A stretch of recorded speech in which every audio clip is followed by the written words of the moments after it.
Shonda Rhimes is a TV heavyweight to fans, but that doesn't impress her 3 daughters.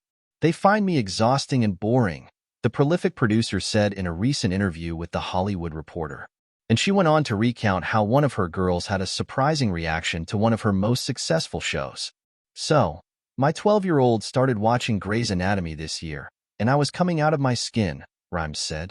She watched the first season, and then Cristina, young Sandra Oh, had an ectopic pregnancy, and she turned it off. She's like, "I'm really upset that Cristina's pregnant. I didn't see it coming, and I think I need to wait and watch this again when I'm older." The episode in question is the third one of the second season, Make Me Lose Control, which finds Cristina shocked to discover that she's pregnant with Burke's, Isaiah Washington, child.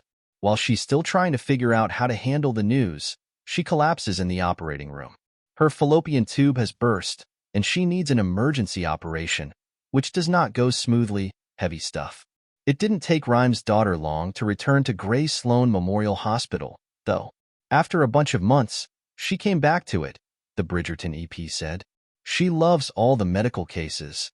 Rhimes, who is mom to Harper, 22, Emerson, 12, and Beckett, 11, also said wasn't initially going to let her daughter watch Grace. But she asked in front of my mom, and my mom was like, "You absolutely can watch that show.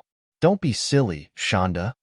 So, it's a very surreal experience that my baby, who wasn't even born when Grey's began, is watching.